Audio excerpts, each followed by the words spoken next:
Good morning, and welcome back to the Late Start Show. We're here today with Mr. Kevin O'Brien, an English teacher, coach, and mindfulness advocate at University School. How are you doing today, Mr. O'Brien? I'm good. It's an honor and pleasure to be here with you guys. Oh, it's great to have you on the show. Well, with all of our guests, we'd like to start at the beginning. So, can you tell us a little bit about where you grew up and what your childhood was like? Yes. Yeah, I feel like David Copperfield. I'll spare you the long version. But I'm a Cleveland native, born and raised in Cleveland. I lived in Russell, and then we moved to Gates Mills for first grade through sixth grade. I had great teachers there that still inspire me to this day. And then I went to Mayfield Middle School, and then I was fortunate enough to have a opportunity to go to Phillips Academy Andover on a full scholarship. So I had great teachers and coaches there that really inspired me to become a teacher. Especially when you were younger, was there kind of subjects in school or certain topics that really just kind of were interesting to you? I always loved to read. We didn't have cable television or all the entertainment that most families, even at that time, had. So my dad was a big reader. My mom's a reader. My grandmother, on my mom's mom, always gave us books for holidays. So I love to read. I still remember the March of Dimes reading competitions in elementary school, and my uncle would give me a quarter for every book I read. So I've read a lot of books, and in elementary school, I loved everything. But I will note, I think my strong suit at that time was math, and I was very competitive with a good friend of mine, Zubin Kambata, and we worked our way through the eighth grade math book when we were in sixth grade.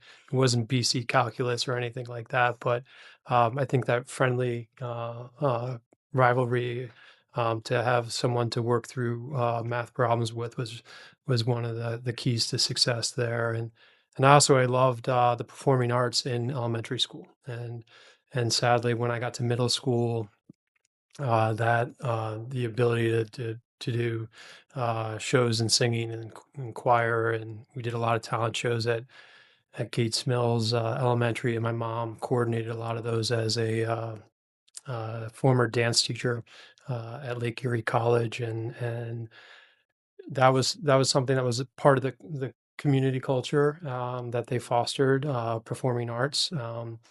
And I think one of the great things at US is that kids can be in performing arts, visual arts, and be an athlete and not be just one thing, but live their um, passions out in all arenas.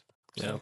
Mr. Bryan, you kind of touched on it a little bit earlier, but you had the opportunity to attend Phillips Academy Andover for high school. What was kind of your path to that, and do you remember some of your early moments at high school? Yes, and there are countless moments. Just sort of the origin story I'll never forget. In fact, in eighth grade, competing against University School in soccer, and I competed in soccer, basketball, and track against US, and I still remember some of those matches and races, games. And US boys always seem to be a little taller, a little stronger, and I was a public school kid, and I remember. I think we lost, and a lot of my eighth grade buddies had gone off to play football because that was the cool thing to do at that time. So I was out there just scrapping, and then I remember the U.S. coach at the end of the handshake line, kind of spun around and said, "Hey, where are you going to school next year?" And you ever think about university school? And I looked up in my little arrogant 14-year-old self and said, "I'm going to Andover." And he's like, "Oh, did you apply?" I just said, "I'm going to Andover." And I kind of kept, like, I'm not going to US. But I had two uncles who were fortunate. My mom came from a large family of seven kids, and I had two uncles who had gone there on full financial aid. So when my dad had some financial difficulties, the silver lining, my uncle said, is, "Look, you can get a full ride there." And I did. So when I showed up at Andover, I was still this kid from Ohio with a little bit of a chip on his shoulder, perhaps, and like I said, I was very competitive academically, and then I got there and I said, "Whoa!" And I think a lot of students at university school who might have breezed through middle school arrive at US and they realize that they're surrounded at a table with brilliant, competitive, talented young boys or young men, or boys becoming young men, and that can be intimidating. And I certainly was at Andover at that point. There was no singing for me. There were too many talented actors and singers, and so I tended to be quiet at Andover and did my best to just keep up with the competition there. And when you're at a school with 1,200 students from all over the world, it was a real honor and a real gift to have that world class education. So I'm grateful. And a common theme for people who go into education is that they had some mentors or people who guide them along that way, kind of towards that path. Were there any teachers or mentors at Andover that really stood out to you and guided your path? Absolutely. I think of my freshman year, my English teacher Seth Bardo. Still remember the books. Still have some of the books. Same exact copies. Um, my my house counselor was a English teacher, Paul Cockstein, who was the head lacrosse coach. He was a scholar and a gentleman. He went to uh, Princeton for undergrad and had his master's from Yale. And I mean, I put him on a pedestal to this day, and he could quote Shakespeare and Milton at practice seamlessly in a coaching point. Um, but there's too many teachers to list. My soccer coach was my calculus teacher my senior year, and I sat at his kitchen table, and he helped me through calculus. And so important at US or any school to develop those relationships outside the classroom.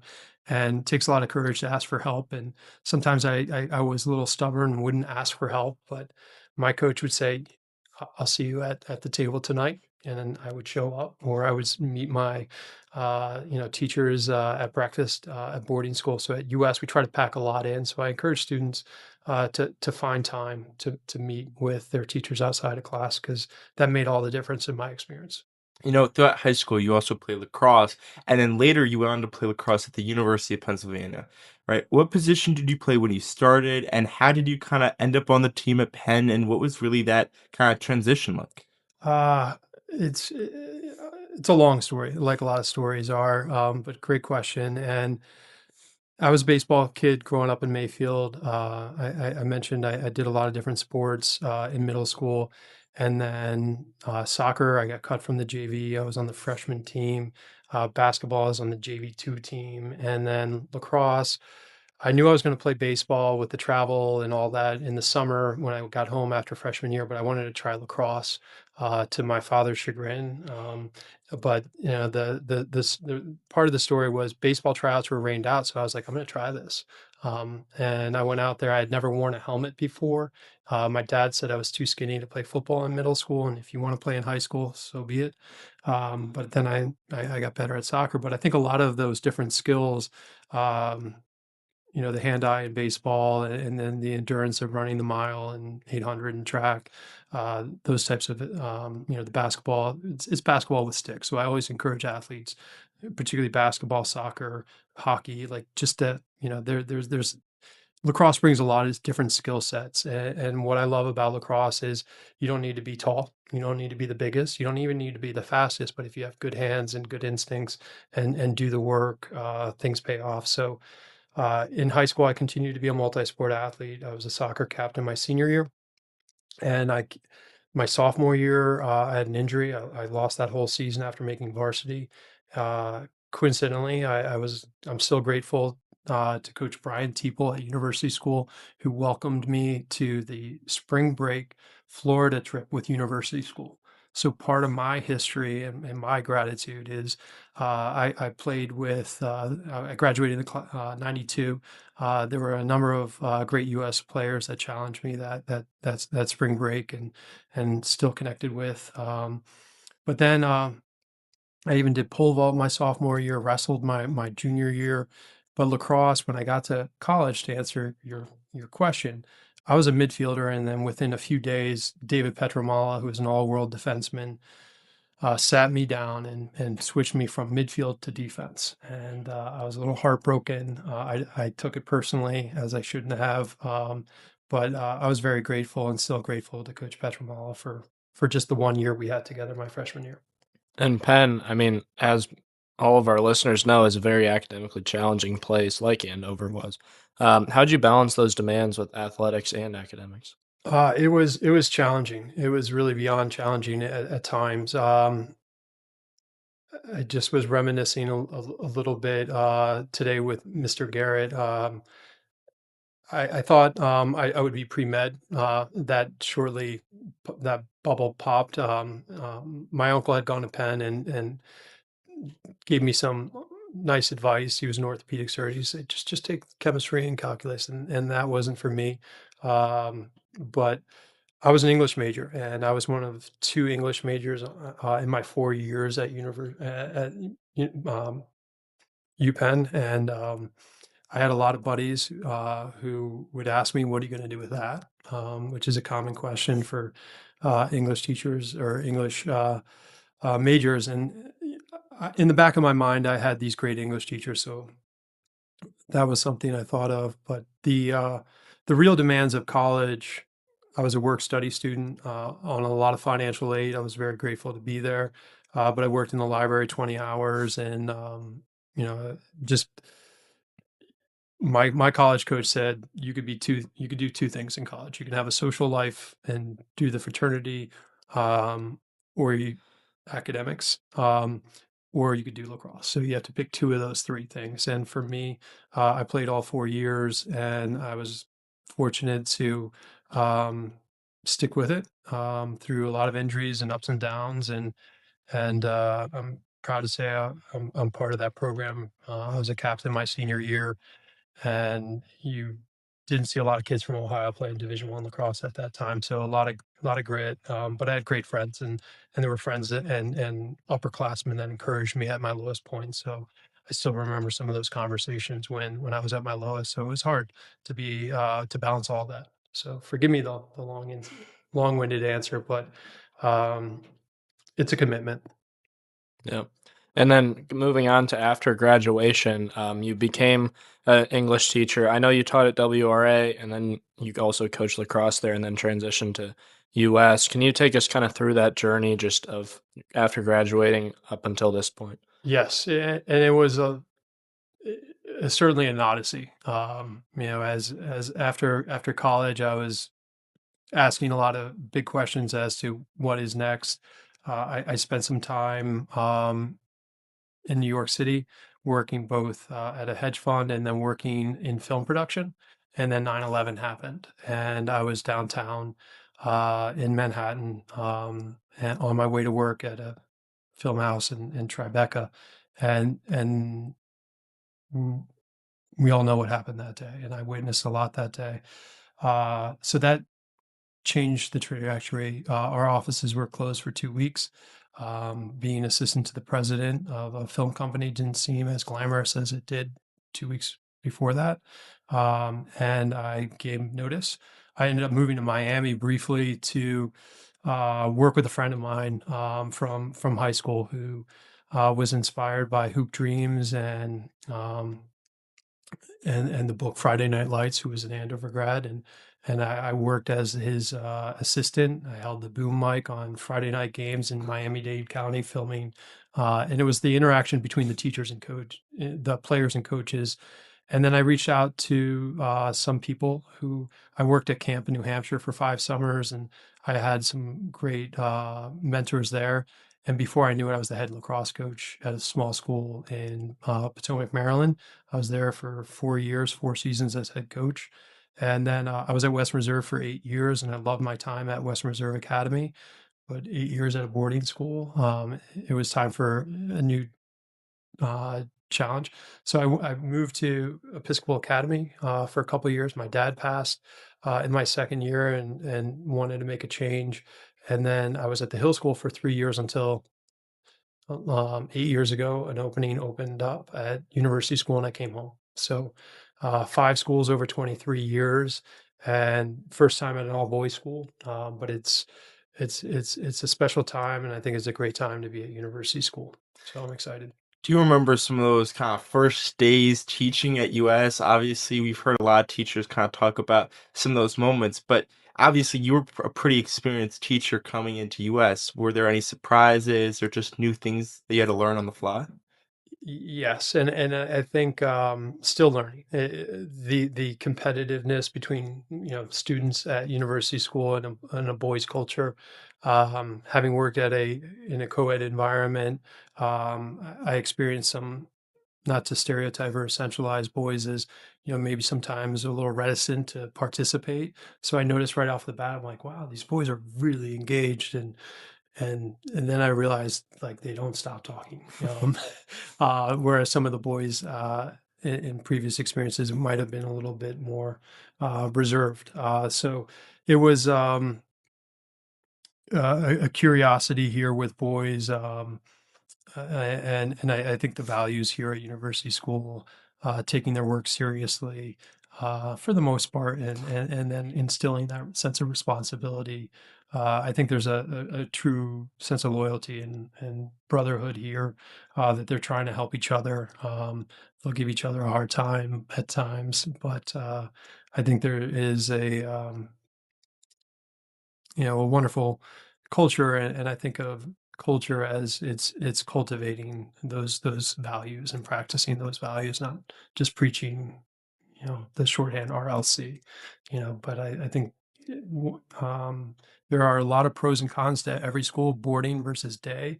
But I think university school offers a boy to be his full self and to try things and take on a lot of challenges like you guys both do in all aspects of your careers.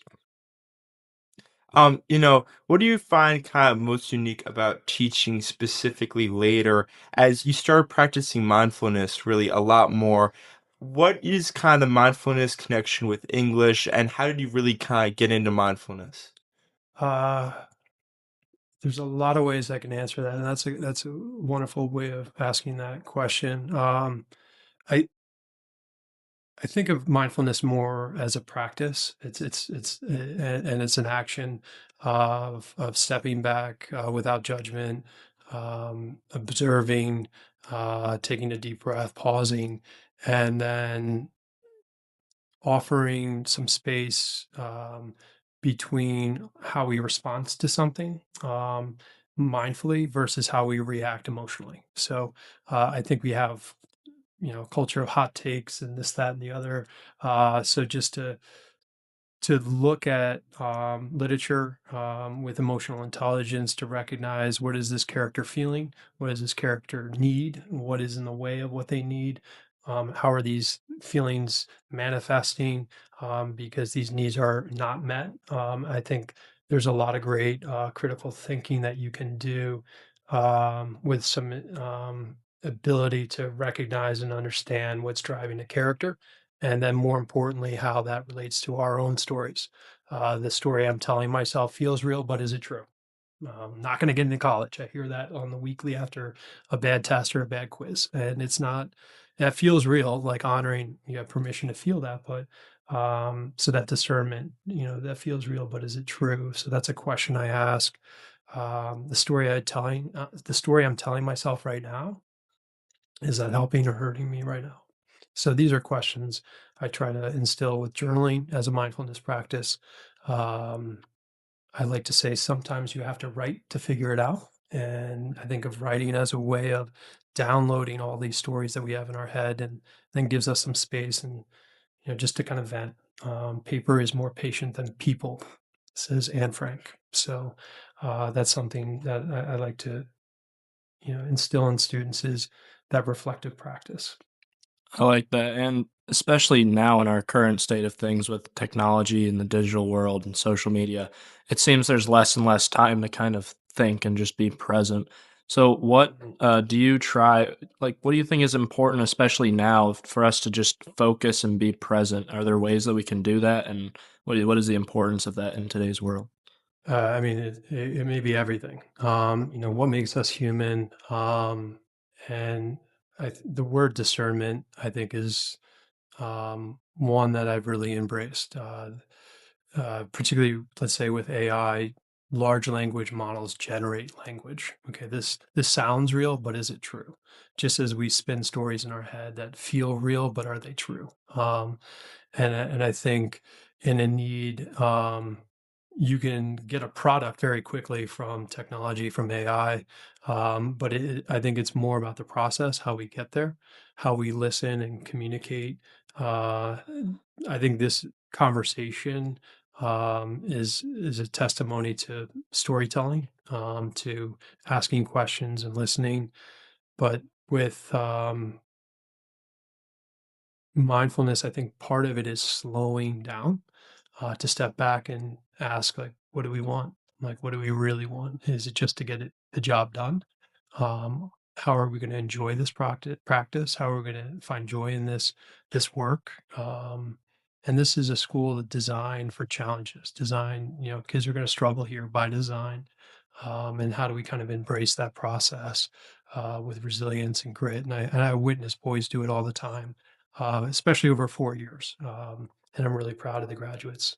And how have you seen the technology and social media impact? Because you've been teaching for a while, so you've seen before that world and now. How have you seen it impact your students in the classroom? And is there space for technology and AI in education? What would that be? I mean, that's the ultimate question, Yeah. probably. And I think we're going to have to work collaboratively to figure that out. And I think of uh, integrity. You know, i- is this your story? How are students really honing that skill of telling their story with authenticity? And I think we have a responsibility to prepare students for their future. So consideration, these are practicing school values and preparing students for an AI. I think mindfulness does have a place for it, because we are so quickly socially media conditioned. Everything is um, coming at us, and I think we have to be mindful of the neuroscience of cognitive load. We are inundated digital dementia. Um, and if to keep it very simple, I come back to this idea of learning equals attention plus engagement and memory. So I ask, like, what are they going to remember? Okay. Are students engaged? And do I have their attention? And fighting for attention in an attention economy is really hard, as I'm trying to have students engage with books and reading and the hard work of writing and revision. So it's daunting, but I think we got to come to the table and have that conversation, day in and day out. You kind of talk about this reflection piece, but obviously you must have reflected on what kind of success looks like, and especially succeeding over like kind of challenges and large challenges in everybody's life. So, looking back over your time, what does success really look like to you, and how do you kind of measure it? That's There's a lot of ways to answer that question depending on how you define success. And when I meet with a young alum, especially when they're back from fall break, how are you? How's it going? And I hear them. And there's great energy, and I like to ask, are you prepared? Do you feel prepared? Oh, I'm so ahead of my peers. And I think even students who have struggled here, and because they've struggled here, they are prepared for what's next. So not that college is going to be easy, and some feel it's easy, but I think there's a lot of things that students have to do here. And then when they get to college, they have the tools so they can be successful in what they get to do, what they choose to do. I know there are a lot of things you rather not do, and feel you have to. Having this conversation, I hope it doesn't become a chore. And what you've given to this community is a real gift, and having these stories as an archive. But to be successful, at the end of the day, um, it's a sense of um, you've done your best, and that's about it. Do you kind of have a favorite quote or motto or some sort of line that you really live by that really kind of guides you in everything that you do? Um, I guess one I like to offer, and I probably say it too much, and it comes from a great book by Oliver Berkman. We have a finite amount of time, attention, and energy. So best be mindful is my addition to it. So to make good use of that time, because just like that, the bell is here. We always end with our one question: what is your why? Obviously, being kind of this leader in reflection, introspection, you must have had time to thought about what was the driving force behind everything you do, whether it's on the lacrosse field, in the classroom, or just your day to day. What's really the motivation that pushes you to truly become someone that's been just such a mentor and role model to so many here? Uh, there's a lot of Simon Sinek's, why, start with why. And I would just say to be kind. And that's um, something I fall short of. So I share that with humility and we get frustrated and down. But like my why is like life is hard. But students here can do hard things, and I remind them that almost on the daily. So, I think we have all loved and lost loved ones. So my why is just honoring the teachers I've had, the coaches, my family, and that's why I do what I do. Well, Mr. O'Brien, it's been great having you on the show today. Thank you so much for taking the time to share your insights and experiences with us. And to our listeners, thank you so much for tuning in, and we'll hope you'll join us next Wednesday for the next episode of Late Start Show. Thank you, Mr. O'Brien. Thank you both, and it's a real honor. Thank you.